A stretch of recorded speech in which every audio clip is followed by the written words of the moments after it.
Welcome to the deep dive. Our mission today, we're really digging into probably the biggest change happening right now in corporate physical security. Yeah, it's a fundamental shift. We're not talking about old VCRs or even just fancy digital recording. We're diving deep into this move from, reactive surveillance, just recording what went wrong, to security platforms that are genuinely proactive. They anticipate, they intervene, they can actually prevent things. And that proactive piece is absolutely critical for, well, right now, 2025 and beyond. The sources we looked at are really clear on this. Right. Whether you're dealing with intrusions, unauthorized access, even internal safety issues like workplace violence, companies need speed. They need real-time action. So AI comes into play. Definitely. AI-powered real-time measures. So we've boiled down the info on 7 key platforms that are leading this charge. We want to help you understand not just the cool features, but also the, let's be honest, the strategic trade-offs involved. Yeah, exactly. So for you listening in, the goal today is to walk away knowing the real costs, the complexity, the level of control you get or give up with each major player. You need to know who the big names are and, crucially, what the sort of hidden catches might be. Okay, sounds good. Let's unpack this. Maybe start with the basic idea, this shift in thinking. Sure. I mean, if you think back even just 5, maybe 10 years ago, most security systems were basically expensive digital recorders. Yeah, Yeah. like a history log. Exactly. They were historians. Sure. They only told you what happened after the damage was done. This new paradigm is totally different. How so? Modern systems, they don't just sit there and record. They act more like active intelligence agents. They're designed to detect threats as they happen in real time. Okay. They trigger instant, very specific alerts, and they even enable live intervention. And the payoff isn't just like a faster phone call to security. Well, that's part of it. But it's also about resource allocation. Think about it. If the AI is doing the boring, repetitive monitoring, watching empty corridors all night. Right. Or checking if people are wearing safety gear, or if a car is parked where it shouldn't be. If the AI handles that, it frees up your human staff. So they can focus purely on responding to actual verified incidents, the things the AI flags as high risk. Precisely. You move your people from constant draining, monitoring to focused instant response. Yeah. That's the core change. Okay, that makes sense. Now, looking at the actual tech out there, one specific setup seems to be getting a lot of attention as maybe a benchmark for doing this at scale. That's the Avigilon and Axis combination. Yeah, the sources definitely highlight that pairing. It's seen as a kind of gold standard for blending really reliable hardware with that cloud-based AI intelligence. So what's the thinking there? Why those two specifically? Well, the idea is you take Axis. They've been leaders in camera hardware for decades, right? Known for amazing image quality, really rugged gear that lasts. Vandal resistant, weatherproof, all that stuff. Exactly. You take that proven hardware capability and you marry it seamlessly with Vision's specialized AI analytics, which run entirely in the cloud. So good pictures in, smart analysis out. That's the goal. High-quality data capture, feeding instant, actionable intelligence. And the AI features they talk about, things like magic search. That sounds almost like science fiction, finding video just by describing something. It is pretty powerful. Instead of scrubbing through hours of footage, you can type something like, "Show me the red pickup truck near the loading dock yesterday afternoon." Wow. Okay, that's useful for investigations, definitely. Huge time saver. And then for compliance, there's the AI inspector. This is about automating safety checks. Like what? Imagine automatically scanning a factory floor or a construction site.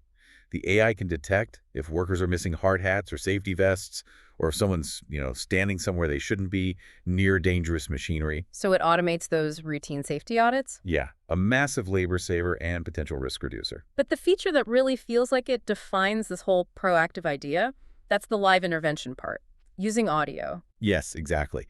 This is where it gets really interesting. We're talking about using two-way audio through network speakers that are connected into the system. So if the AI sees someone climbing a fence at 2 a.m. The operator gets an instant alert, verifies it visually in seconds, and can immediately activate the speaker on site. And say what? Something direct, like Yeah. you are trespassing on private property and are being recorded, leave immediately.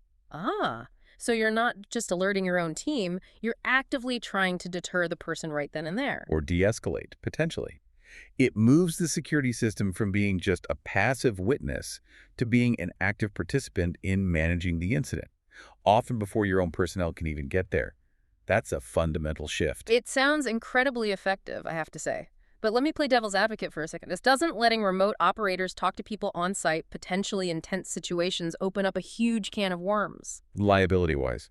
That's a really important question. And yeah, the sources acknowledge that risk. It's absolutely not something you just hand over to anyone. It's managed through strict policies, very specific training protocols.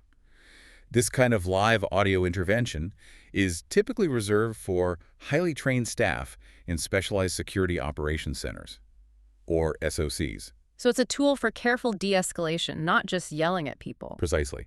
And for large organizations, especially those dealing with government contracts or sensitive data, things like compliance become critical. Right. AlphaVision's full compliance with TAA and NDAA is a big deal there. It avoids major procurement headaches. Plus, the fact that it's 100% cloud native is attractive. Meaning no big servers on site. Exactly. No NVRs, no DVRs taking up space and needing maintenance. The cameras basically just plug into the network and connect straight to the cloud platform. It simplifies deployment significantly. Okay, so we've used AlphaVision plus Access as sort of benchmark, right? High-end, proactive, cloud-based integration. But let's pivot now. Because not everyone's starting fresh. Exactly. Most companies have existing cameras, existing network infrastructure budgets, IT rules. So we need to look at the other major players, the other 6 contenders, and really focus on their specific strengths, but also their strategic limitations, the trade-offs. This is where it gets really practical for decision makers, understanding what you gain, but also what you might be giving up. Let's start with what you call the on-premises powerhouses. Big control, big investment. That's the category. First up, Genetec Security Center. Their big strength is unification. It's designed as this comprehensive command hub, bringing everything together. Video, access control, alarms, intercoms, analytics, all integrated into one highly customizable interface. If your absolute top priorities are things like deep IT governance, robust cybersecurity control over your data. Maximum control on your own servers. Genetec offers that. And it's but the strategic limitation is the cost and complexity. It demands significant upfront capital expenditure. Expensive licenses. Expensive licenses, powerful servers needed on-prem, and you generally need a dedicated, skilled, internal IT team just to manage and maintain this complex infrastructure. It's often just too heavy for, say, mid-market companies. Okay. And the other big on-prem name? Avigilon, now part of Motorola Solutions. What's their angle? Avigilon's appeal really lies in their hardware, specifically their own high-resolution cameras. We're talking up to 4K and beyond. And some very sophisticated AI baked in, like their appearance search. What does that do? Imagine trying to find a specific person who walked across a huge university campus over several hours. Appearance search can analyze footage from hundreds of cameras and find all instances of that person based on clothing, appearance, etc. really quickly. It's incredibly fast for forensic investigations after an event. Sounds powerful. So what's the trade-off there? You're trading future flexibility, potentially, for that immediate power. The main limitation is the proprietary infrastructure. The lock-in problem. Yeah. You generally need to use their specialized recorders, their specific infrastructure. This leads towards vendor lock-in down the road. And while the tech is impressive, it comes with premium pricing, big initial investment, and it's still primarily an on-premises solution, despite their cloud efforts we'll touch on later. Okay, moving to our second category, the cloud-native ecosystems. These platforms promise simplicity, speed, but maybe at the cost of flexibility. And the big name everyone talks about here is Verkada. Their strength seems to be just how easy it is to deploy, like plug and play everything. That's absolutely their selling point. An all-in-one unified cloud platform. Cameras, access control readers, environmental sensors, all managed from one simple web dashboard. You can literally get a new office site online in an afternoon. It's very slick. However, there's always a however. What's the catch with Verkada? A good core issue, the major strategic limitation is it's a closed ecosystem, meaning you must use their proprietary hardware. Their cameras only work with their cloud. Their access control really works with their system. You are completely locked in to their product roadmap, their feature updates, and crucially, their pricing structure. So high subscription costs that keep coming. High recurring subscription costs? Yes. But it's more than that. It's the lack of an exit strategy. If you decide to switch vendors 5 years down the line, all that Verkada hardware becomes basically useless. It's a huge financial barrier to switching. Ouch. Okay. What about Rhombus Systems? Also cloud native. Yes, Rhombus is also cloud native, integrating cameras, various IoT sensors, access control. They also emphasize compliance being NDAA, and TAA compliant is a key feature for them. And they have AI search too. They do. AI search by face, license plate, even clothing color. It offers a lot of the cloud convenience. So what's the limitation for Rhombus? Is it the same lock-in? Not quite the same level of hardware lock-in as Verkada. They offer more flexibility there.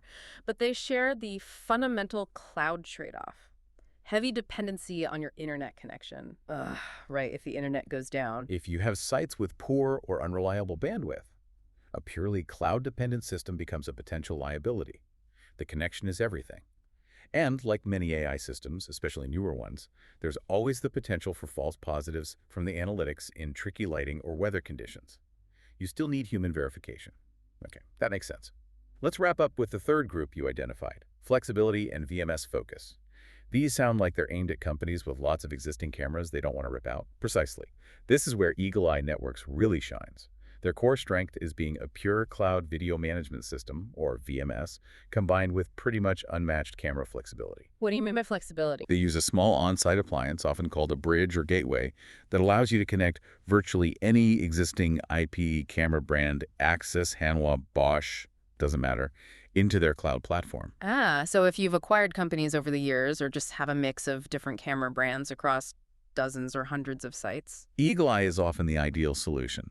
It lets you centralize the management and recording in the cloud without having to replace all that existing, potentially still functional, hardware investment. Okay, that sounds like a great way to modernize without starting from scratch. So what do you give up compared to, say, the Vision or Avigilon systems? You generally give up the most advanced, tightly integrated native analytics. Because they have to support such a wide variety of cameras, their built-in AI features might not be as specialized or performant as what you get in a more closed system designed end-to-end. And the internet dependency again? Absolutely. Performance hinges entirely on having reliable, high-bandwidth internet at every single location where you have cameras connected via their bridge. No connection, no recording to the cloud, no remote access. Got it. Finally, there's Avigilon Alta. Is this Avigilon trying to move away from their traditional on-prem model? Essentially, yes. Alta was formerly Ava Security, which Avigilon acquired. It's their cloud-first offering, marketed as plug-and-play, especially for organizations with multiple sites needing that central cloud management dashboard. So aiming for the simplicity of cloud. Exactly. It's Avigilon acknowledging the market demand for cloud simplicity and easier deployment. The trade-off, however, is the familiar one for cloud services. Recurring fees. Recurring subscription fees, yes. Over the long term, say 5 or 10 years, these ongoing operational expenses, the OpEx, can sometimes end up costing more than the initial capital expense, the CapEx, of a traditional on-prem system, even including maintenance. So you need to do the math on the total cost of ownership, definitely. And of course, like all cloud-first platforms, it shares that vulnerability. Heavy dependence on reliable, uninterrupted internet connectivity at each site. Okay, so if we try to pull all this together, synthesize these 7 platforms, what are the core strategic choices facing corporate security leaders in, say, 2025? It really seems to boil down to maybe 3 fundamental trade-offs you need to weigh. All right, let's hear them. What are the big forks in the road? Okay, first is definitely cloud dependency versus infrastructure control. This really shapes your costs and your IT team's workload. So OpEx versus CapEx, basically. Essentially, do you go for the rapid deployment, the lower upfront costs, the reduced IT burden, and the automatic updates of a pure cloud system like Vision, Verkada, or Alta? And in return, you accept the reliance on internet connectivity and those ongoing subscription fees. Or do you prioritize maximum control over your data, keeping it on your own servers, maybe for compliance or policy reasons? Yeah. That means systems like Genetec or traditional Avigilon, but you accept the large initial CapEx, the complex setup, and the ongoing internal maintenance burden. Okay, choice number 1, cloud reliance versus on-prem control. What's second? Second is about the hardware and the AI. Specialized AI versus hardware flexibility. This is about whether you prioritize cutting-edge, integrated features or protecting past investments. Meaning, do you buy into a system where the AI and hardware are tightly linked? Right. Do you choose platforms often built around specific, sometimes proprietary, hardware like Avigilon, Vision, or Verkada because their native AI analytics are potentially more powerful and deeply integrated? You accept some level of vendor lock-in for that performance. Or the alternative? Or do you prioritize openness? Stick with a flexible VMS like Eagle Eye Networks that lets you connect almost any camera, protecting your past hardware investments, but maybe sacrificing some of the most advanced, tightly integrated AI features found in more closed systems. Makes sense. Hardware lock-in for features, or flexibility with potentially less advanced native AI. And the third trade-off. And the third one, which I think is becoming a really key differentiator, is what we call the live deterrence factor. This is about the two-way audio thing. Exactly. Does the platform just tell your staff something is wrong, or can it actually do something about it in real time? Platforms that offer live intervention capabilities, using that two-way audio to actively deter or de-escalate. Like the Avigilon example. Right. That represents a truly proactive stance. It's a tool that moves beyond just alerting people to actually intervening before personnel even arrive. This feature really distinguishes the systems aiming for genuine proactive security from those that are essentially just very advanced recording and alerting platforms. That really brings it all together. It feels like the aha moment is realizing that every single one of these choices involves balancing cost, complexity, and increasingly compliance. I mean, the fact that TAA and NDAA compliance were specifically called out for Avigilon and Rhombus, that tells you these aren't just nice-to-haves anymore. For major enterprises, especially those working with the government, these regulatory checkboxes are now baseline requirements. They dictate whether a platform is even viable from the start. We've definitely covered a lot of ground today. Moving from just thinking about security as passive recording to this absolute need for proactive intervention. It's happening fast. The speed at which these security systems are turning into automated agents, it really feels like it's defining the next chapter of managing corporate risk. It really is.